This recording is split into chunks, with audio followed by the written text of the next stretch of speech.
men-to-men talk, and I would like to start with health and security first, and that is COVID-19 is still in our community, and we want to encourage you to put on masks, wash your hands, use hand sanitizers where necessary, and keep distance. For this show, we will not be using the masks to make sure you get the clarity, but not because we don't follow the instructions on the guidelines given by the ministry, but we have space that we are factoring in. And so that is the reason, but we want to keep always advocating for people to use masks as much as possible, and if there is need, you create the necessary spacing that is required. So thank you so much again for tuning in. My name is Stephen Olanya. This is Gospel Assembly Church, and it's the Men-to-Men Talk. We want to continue with what we had started on, and that is what we consider as qualities of a good man. We have talked so much in the session before this one about money, that the society has exposed us so much to their expectation of a good man, and the money or the resources, you know, the cars, the houses, the number of, you know, items or the gadget we hold, the smartphones and stuff like that, as people who qualify to be good men. And we want to demystify the aspect that money, in this case, does not necessarily mean cannot be held by good men. And so with me, I have Jerome. You just say hello this time. Hello. He has introduced me as a European. Yeah. Yeah. Yeah. But Olowo, the Sloan. Okay. That is me, and I'm also Jerome Stowell Olowo. Okay. Then again, we have Joseph that we started with in this session, and we are grateful you're still here for the next session. Please say hello to the viewers. Hello viewers, you are welcome once again to this, and I'm sure you are going to enjoy yourselves. All right. So before we closed off the first session, we were looking at money. And indeed, money is running a lot of things. You know, that the homes demand money. And also to just be well, we really need money. True. And so in our first session, it looked like money is not held by good men, which is not correct. So we want to make that very clear. Why is where we're going to start. So I'll start with you, Joseph. Just give us that perspective. Why is it that money is necessary and also can be held by good men? All right, yes. Thank you very much. I think straight away I'll start from a bad man is bad without money, and the money doesn't make him any better. Oh, I like that.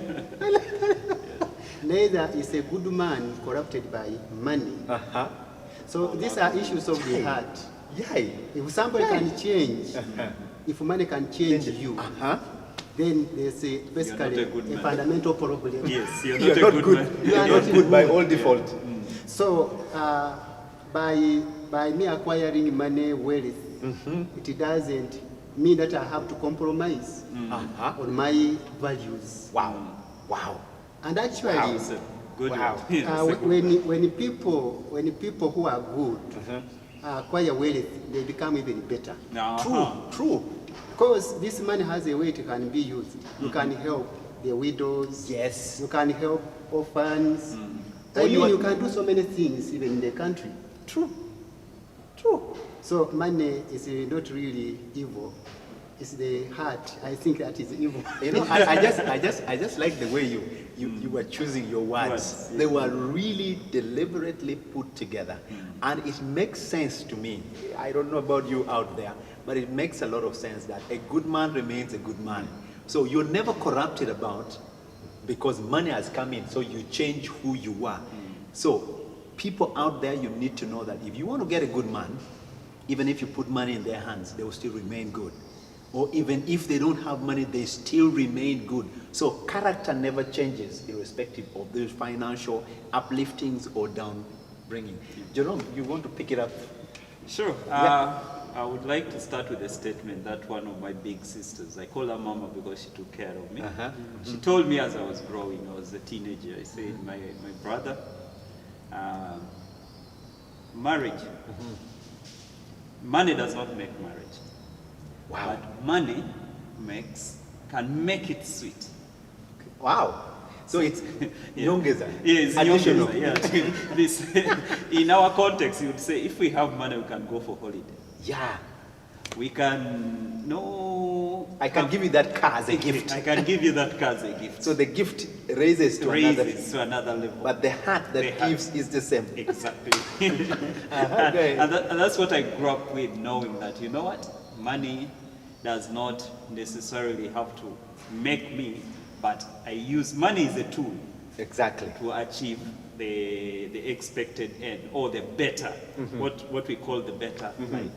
But I like the character thing. When you are not a good person, whether you get $1 billion, it doesn't transform you. And that's very interesting. I love that. So we men there, even though we want to win ladies using money per se, it shouldn't change our character, especially when we make money. Some people like to say change when the money comes. But the question is money a bad thing? No.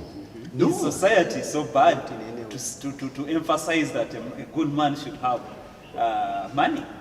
I would like to say no, because where we started from our African setting, we said a good man must have a name. Yes. He should have good character.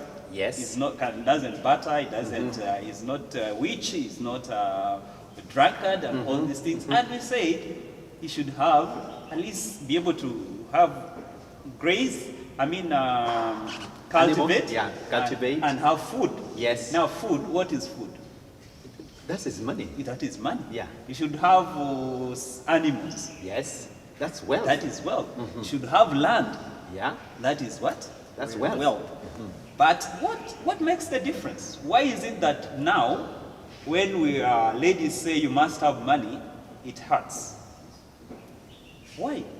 It's maybe because it's about the emphasis. Like my sister told me, money makes it sweet. So if you consider and chase the additions, the top-ups. Yes. When you go for icing sugar rather than the cake itself, that's where the problem is. True. But the icing sugar is not a problem because it adds on something.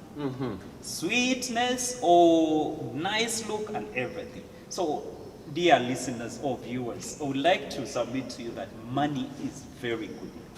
Even our forefathers had money in other forms. In other forms, yes. Yeah. But they did not use it to corrupt the whole relationship between a man and a woman. The most interesting thing, by the way, in our family, we used to work together as a family. Children, the wife, and the father, or the husband. We all used to work together to raise the wealth. So what is the most important thing? The most important thing is marry someone or go for someone who has the right attitude towards wealth, who has the potential to work and genuinely work, be honestly work, and be able to raise this. I think in my view, it is even better when we grow together in wealth than finding someone who says, what did you add to my life? Yes. Talk about that. What did you add to my life? You came, you phoned me with this, I was the other. And worse still, the situation we have now, I have money, I'll give you everything you want, I will get a maid in the home, I will do everything. So, what is your role in my life? I don't value you because my money is doing everything for me. So ladies, sometimes certain men may not treat you well because they don't see the value you are adding to them. Because you wanted to find them accomplished, So they are accomplished. So they don't see the value you've added in their lives. In fact, some of them view as one of the items that I spend on, or things that I spend on. And that's where the danger comes with money. Otherwise, money in a marriage, it makes it sweet. I will still use my sister's statement. It makes it sweet and makes it better. Yeah, I think when I get from the two submissions, people out there, we shouldn't be, I'll call this, we shouldn't be corrupted. I should not corrupt you because I have shown to you that I have money. So in other words, I make you qualify me as a good man because of the money I have. It shouldn't be the case.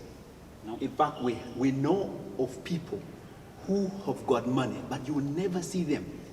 Exactly. You will never see the money in them, like physically. Is it true? There is a very simple story of a gentleman. I'm not going to mention names here. He owns a hospital in Bugolobi. And some narrowing down, they will get to well, but I mean that is okay. That's okay. And it's not in bad faith. Yes, I actually respect how that man lived. Okay. Now, a gentleman saw an advert and comes for the interview to meet with the director, and finds a gentleman working the garden, flowers by the gate, in shorts and t-shirts. And then this guy walks past. Of course, you look and you ignore, you don't even say hello, and just goes to the reception. And when he gets to the reception and says, I would like to see Dr. So-and-so, he said, yeah, okay, you left him at the gate. Now, that is what it means. People who've got money, you may not see the money in them. We have seen people who own serious mansions. You come and find the fellow by the gate, you think he's a gate man. Now, that is what we call people that can have money, but they still remain good. So they don't necessarily show off. I mean, we're not saying the men who have got the money shouldn't drive good cars, but I mean, you see inside them the way they relate to other people, the way they speak. They even respect the border people they find around. They have character that cuts across, whether, they don't even command respect. And that's where the difference is. If you see a man out there who has got money, what you call, I don't know how you describe money, who rate, but you see a man who has got money and does not neglect, reject, or classify people who should talk to them. Those, in most cases, are identities of good men. True. Right. And so, we're not saying all of them who fall within that category, they're good, but it is very hard for good people to be corrupted by money. People who change character because of money, they were already by default, they were bad. Women get threatened when they get to marry a man who did not have anything, and then money now starts flowing. Then they start getting scared. Now I know Tata Gund is going to abandon me because he has made the money. He was not good man. He wasn't. Yeah, exactly. Because that money shouldn't change at all. It shouldn't. So we are not saying money is bad. However, character works. And these are just exams. When the exams come, and this is money now. When it comes and you have, does it change your character? If it doesn't change, then you're a good man. Exactly. So basically, that's what we are talking about. Jerome, you had a good question at some point. I remember when we were just, just go ahead and... The question is a bit out of that, but I was wondering from the cultural point of view. Yeah. My brother here said he comes from Vale. Very interesting. I like their drum beats. Okay. It gets me going. There, how do you qualify a man? Wow, that's a quite, I don't know, an interesting one. You have touched my heart. Wow, it's a long thing, but for the purpose of time, I think I will try to break it up. Yes, but from our tradition, when we are passing a boy to manhood, actually to begin with, boys are not supposed to associate to be Tosembera. Once you're a boy, you are not yet circumcised. You are not supposed to be at table with big people. When they are talking things, you should keep, table men. You should keep off. However old you are. However, it doesn't matter. Man, we are boys here. He's the older man. It is not age. Yes, sir. So I really, like this culture, much as it is like a physical, it is a translation of younger children, boys, into manhood. Yes, so because it's transformation in this case. Exactly. So there's that transformation coming from childhood to another. So actually, when a boy goes through that ceremony, he attains rights of manhood. Yeah, immediately somebody goes through circumcision, he has the right to marry. Don't come to me as my son asking for dowry when you are still a boy. I'm not listening to you. Actually, you will be whipped. So you are immature. No, my question is, does it have a monetary attachment to it? So a broke circumcised man, is he a man or is a boy? Or a wealthy uncircumcised man, does he become a man? Or how does it relate? Actually, I like your question because basically from the other background, these ones are not really wealthy. Because traditionally, parents marry for the boys, or those ones who have translated themselves into men. So it's not so much of wealth, it's more of has this child gone through rituals, which means he has been groomed, he has been taught what a man is supposed to be. That's why they will tell you that a boy is fearful, but a man should be strong. Should be courageous. And so, in being courageous, like I said, you are becoming a hunter. That's why, after you have gone through those teachings, then you are able even to pursue a woman. You can chase like a lion and get one. So you don't need to have money added. Not in other words, money is not taxed on money. Money is second. Supposing I'm a very wealthy man, imagine maybe the second richest man in Uganda, and I'm not circumcised. Don't they give me that manhood? Don't I become a man now? Actually, what happens the other side, if you are rich, all right, good. What they do, they will trick you with a girl. Well, I don't know, I shouldn't say so much going through that. This girl here, she will come purposely to disorganize you so that at the end of the day, you have to be circumcised. Okay. Wow. So it is not about your wealth. With all your rich, actually, we had a pilot at Entebbe airport who had maneuvered himself and dodged. He was circumcised at the airport. I was told, and probably you correct me, that, I mean, you talked about the training. There are a lot of things that happen. So they prepare you. And the perspective behind these elders or the culture is we need good men. And a man should be brave enough, you should stand to speak, you know. In other words, there are a lot of things that are built in between there to make sure that the quality of who you will be actually is instilled. And I think because of the respect given to the people who have gone through circumcision, you know, the rituals, you know, culturally, not hospital where they go and you're sedated and all that stuff, you know, they don't qualify that, do they? Oh, that one is a taboo. It's a taboo. Those are cowards. Those are guys who have no character. Actually, they cannot even marry. They are not men. No, they are not. What do you like the coward who just goes to the hospital? He will not take care of people's children because he's somebody's daughter. He cannot. He doesn't have that strength. I'm trying to get the logic behind this. I'm trying to get the logic behind this whole story. You're talking about your first train. You have to develop certain character. But even the process gives you certain character. That is viewed in the community as a good man. One, courage.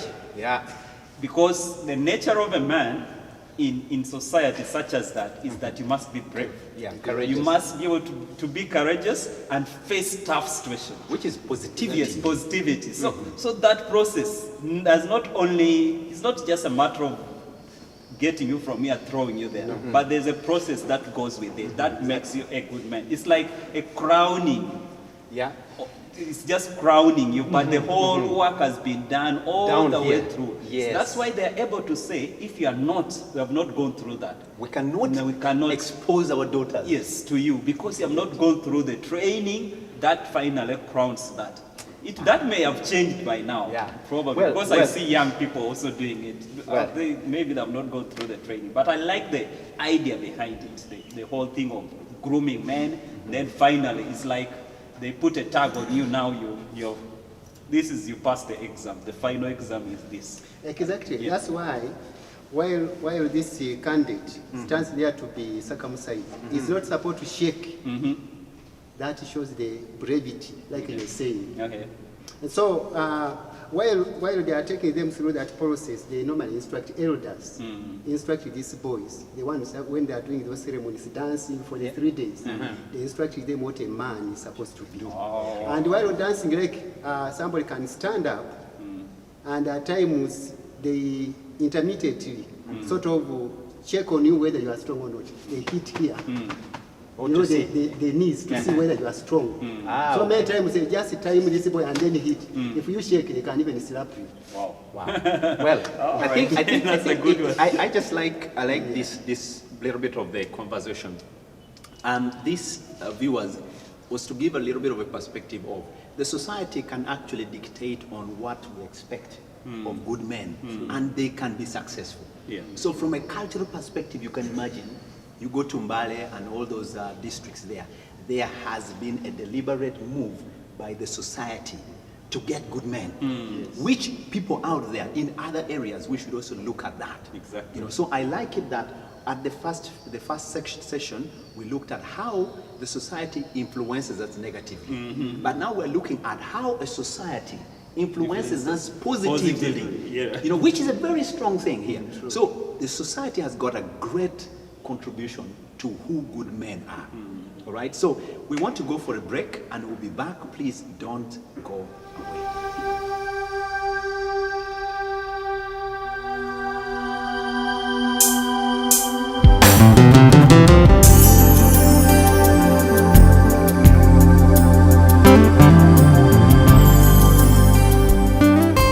Welcome back from the break. Before we left, we were looking at the cultural inclination and how the setup from the society can influence the growth and the well-being of men to be good in the society. And so I want to thank my brother Joseph for, first of all, allowing us young men to sit with him at the table of men from the perspective. Yeah, and well, Joseph, I know you've been in an office, accounting and all that. There's a lot that happens in the offices that women have always talked about, especially married men moving out with these other young girls who have been. Just pick it up from there. Just, yeah. Wow, thank you very much, our host. That's is a very pertinent issue, which is, I think, has turned out to be a pandemic.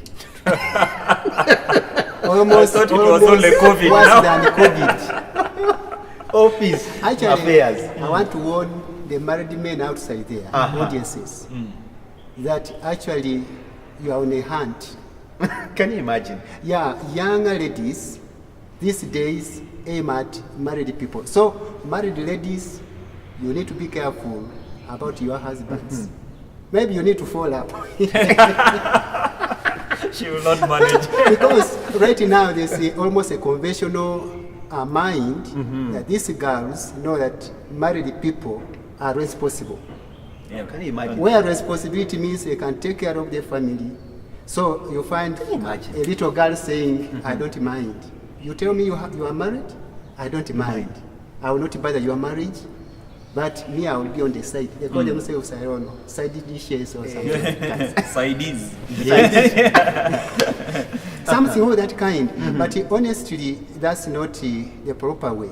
Now, men who are in key positions, who have made money, you don't make money so that you can see so many skirts. No. That's not a real man. No. A real man must be trusted, because if you ever stood maybe wherever, in the church or in the mosque, and you made a vow to this lady, then you have to keep that vow. Promise. That's then you'll be a quality good man. of a good man. Exactly. Yes. You'll be a good man if you can stand by your word. So a lot has gone on in the office world, where executives, when they get, of course an executive goes with the money. Good pay. Good pay, There are many things that we have seen that we wouldn't even want to talk about. Okay.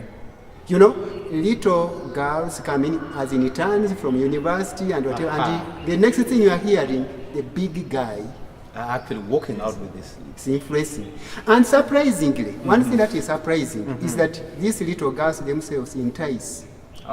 They entice these old guys. Because they are looking at money. They are looking at money. And they are seeing that one as a good man. Okay.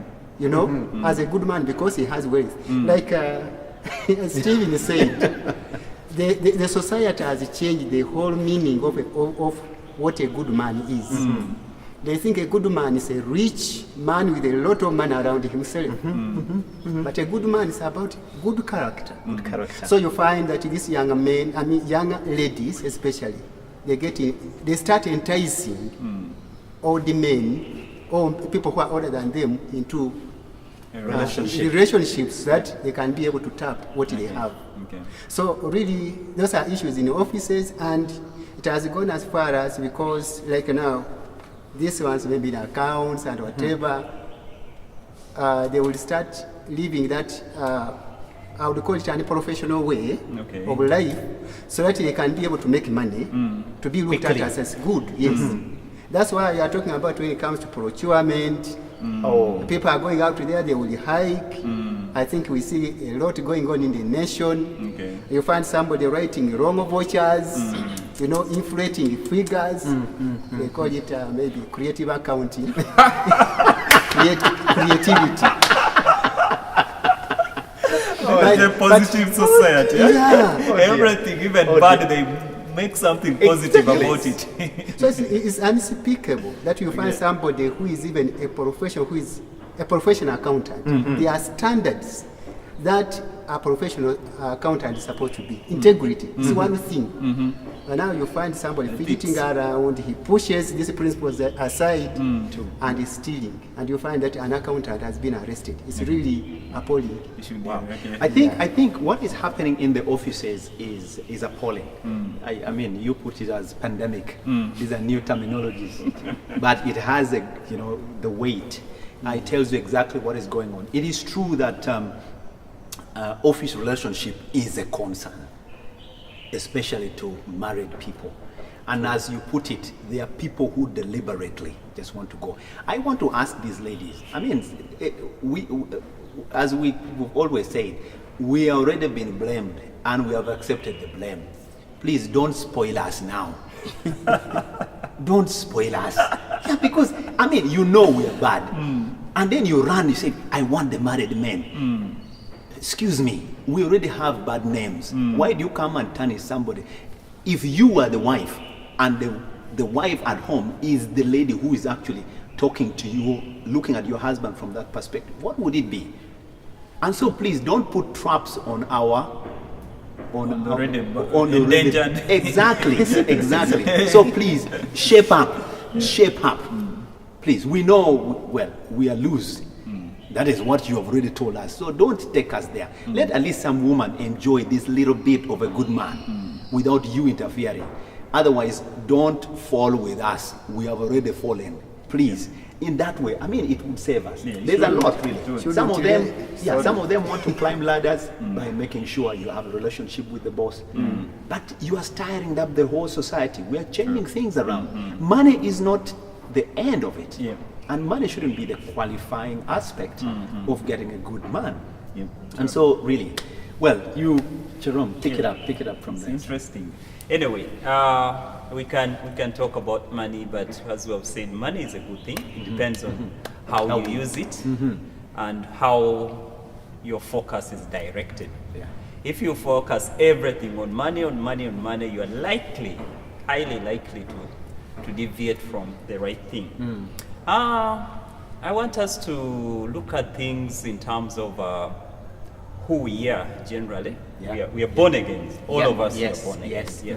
We've talked about traditional approach. We've talked about the media perspective. We've talked about society perspective. Now we could dive in and try to look at who's a good man by biblical standard. Talk about that. Personally, I will start from what was the purpose of man? Man was created to fulfill, to do his father's business. God had a purpose for creating man.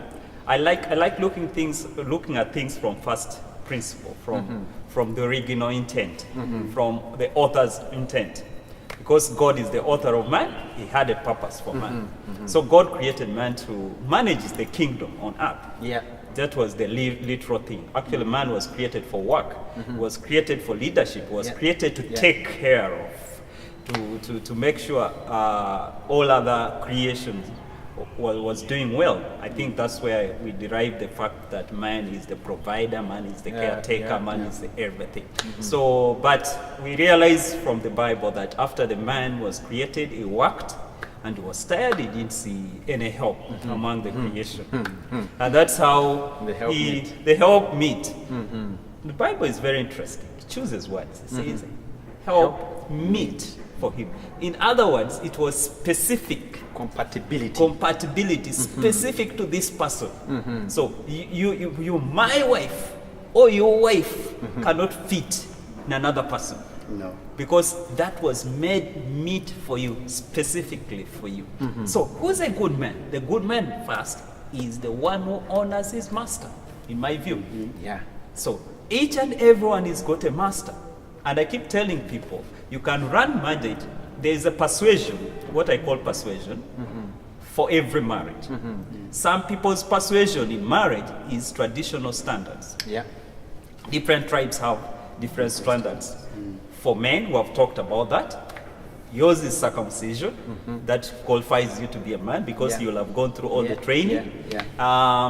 If you look at a celebrity world, there's a persuasion or the standard that qualifies you. That qualifies you to be a good man. So the Bible also has a standard. So for Christians, I would always think you would use the Bible as your standard for that. Now, so the man first is supposed to be the leader. 2 is supposed to be the caretaker.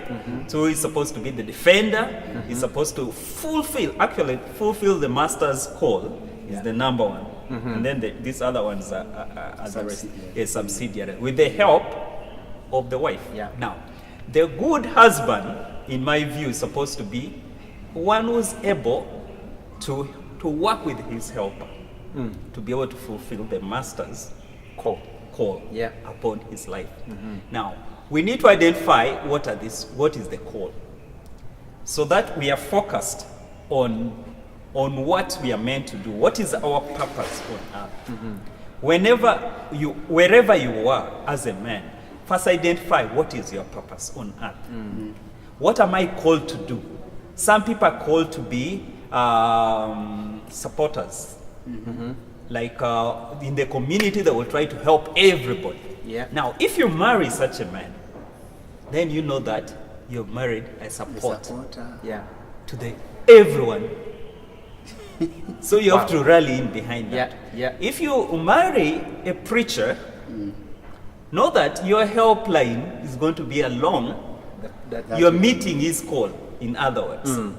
If you marry someone who's traveling and you don't want to travel, then there's a problem. Those are where issues start. So then you still misjudge that man to be a bad man, yet you're the one who doesn't understand what need you're supposed to meet, what part of him you should come in and fit and help him to get a better person. So, but more to that, the Bible has principles that governs an individual. Cuts across. You should be honest. You should be hardworking. You should be caring, forgiving, long-suffering. You listen more than talk and complain and all Husband of one wife. Yeah, husband of one wife. More especially if you want to be a leader in the things of God. Forget 1 or 2 or 3 or 4 women. Don't quote for us Solomon had, I don't know how many concubines and so on. Forget about that. That's human failures. But in God's real making, He meant one for that person. Wow. That clears all these other things, I hope. That clears that. Yeah. Wow. Well, thank you, Jerome. I like, the way you've kind of, you've actually split qualities of a good man from the Creator. Joseph, you want to come in and pick it up from where Jerome left? Well, I think a good man should be this guy who, when he feels like crying, he should cry. Okay. Wow. Yeah. Wow. He's honest with his emotions. Honest. He's not a pretender. Just hold on. I just like the way you put it. You're so honest that I need to cry. I don't need to lie about that. That is extreme honesty. Exactly. Really. Because men, you don't want to raised to not to like, show no, emotions. I shouldn't cry. Yeah. Please go ahead. I just love that bit. So really, I feel that's what a man should be. And of course, basically, like Pastor Jerome was saying. You hear him. You're giving me new titles, sir. I have no authority to talk about pastoral things. But in your relation with the Bible, you pick out certain things. So really, this guy, a good man, should be a protector of the family in general. On top of providing and whatever, he should also be a provider. And also, we said, I think it's true that a good man should be honest. Yes. Honest from the depths of your heart. Yeah. You are not a pretender. Like we discussed in the other discussion. If you wanted to know who a good man is, you just ask. Don't ask who a good man is. Go ask his wife. Go ask his children. Those ones have almost a full brand of what this man is. Yes. Because many times, like now, you pastors, I'm not accusing the man insists. My friend. You can be very good at the pulpit. In the public, you can be very, very good. But if you want to know who really this Jerome is, I will go back to the younger ones, to the wives, and then ask neighbors, who is my pastor, Jerome? And the thing will come out. So really, a good man, I think, is diverse, but we have discussed so many of them. I think. Yeah, I think it's true. Really, we've talked about many things, but the thing that comes out very clearly is the character aspect. Exactly. And character is hard to change because it is hard to build. So the same way it's hard to build, it should be hard to lose. I mean, you cannot change my way of life that I've lived all my life in just a twinkle of an eye. It is very hard, So in a way, we actually know that character is the thing we should look for. Any other thing changes. But whatever influences the changes will be based on the character. So it's a very strong thing. So the character can be influenced by the society, can be influenced by the money, it can be influenced by the changes in other things. There are people who did not want to marry an incapacitated person. I'm talking about disabilities and all that. But what if that happens midway your marriage? Talk about it. That shouldn't change your perception about this person. But what has changed is almost halfway. There are people who are paralyzed halfway of their life, but you find their husband stands by them. Now that is what we call the consistency of character. Character is a default. Other things can change around. I can change the clothes, but it remains me. you know. And then you don't look at this heavily built and, you know, women fall for, you know, I like that muscle. 6 packs. Who told you? You first try to get the 6 packs. Yeah. And then see if your character. I mean, these are some of the things. I saw on TV where some man was saying, you know, you guys go building up, you call them what? Bouncers. And they're giving little money. That you cannot earn the kind of money that should take care for the family. But leaving that aside, building body muscles, you know, some of us, well, we are discouraged by weight. We eat, we are like dry wood. You eat year in, year out, you remain the same. Are you going to say there is no good thing? Exactly, he's not a good man. He's not a good man. Yeah, at least I'm bigger than him, at least. So, but anyways, we have a lot. I want, Jerome, I want you in just a minute or two. Give me your summary of today's progress. My summary is not far from what you've just said. We've looked at the tradition, we've looked at the society, we've looked at modernity. Everything narrows down to character. Sure. Yeah, we may go round and then, but it all comes back to character. Our viewers, I think the most important thing that we need to be drilling on is our character. The DNA of our behavior, our relationship with people. Even if you have lots of money and you don't know how to relate with people, you don't know how to treat people, it's going to just disorganize you. It's not going to take you anywhere. So a good name is better than, the Bible says a good name is better than wealth. Yes. That's what I leave you with. Build a good name, build a character is much better than wealth. But I'm not saying don't go for wealth. Please have a good name, have money, and you're my friend.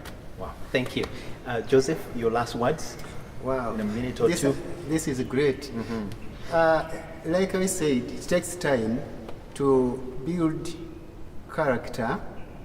Psychologists tell us that this character which you have built up, of course, good conduct, I mean, when it gets destroyed, it becomes very hard to rebuild. True.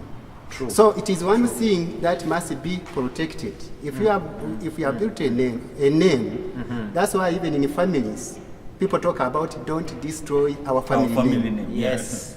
Don't destroy. Actually, some clans which are very, very organized, they cane even old people who want to soil the name of the clan. They are supposed, because it's like people are saying now that family is like this.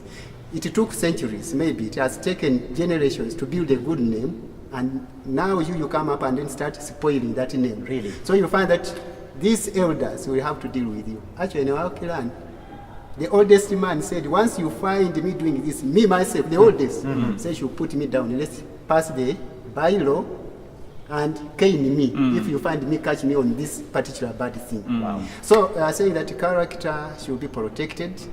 It takes time to build, and it's built for a long time. So you are not going to reach somewhere and you relax. You have to keep going. It's lifelong. So let's be ready that we have a mile again to go in building our character. Well, thank you so much. I think from me, I should say this. I'm a man, I'm married, and we see these glittery women come around. Now, it takes me to actually protect myself. I've told my wife many times that there are many girls who fall for me. They may not say it, they may act it, but it is up to me to actually turn my eyes away or say no or ignore them. So we still have the powers. We can still build character. Stand to your ground and do the right thing. Yeah, it is hard, but all of us were going through. We are tempted, just like you. But we are moving on every day successfully. Invite God into your life. The Jesus that some of you ignore, it is what has made the little good thing that you see in us.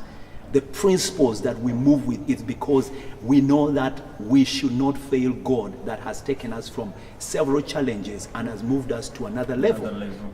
And so the respect for the God we serve is the greatest thing. And so good men can be found in the church, those who are true born again and live to the principles, to the dot. And so thank you so much for watching us. We still have more. This is not the end of the qualities of good men. We still have more. So just don't leave us without having that subscription so that you can be notified. But thank you for using your masks and always being conscious about COVID-19, using hand sanitizers, washing, keeping distance, and making sure you're safe. Otherwise, thank you so much. I want to appreciate Jerome and our guest, Joseph. Thank you so much for being with us. We want to appreciate. May the Lord surely bless you. See you next time.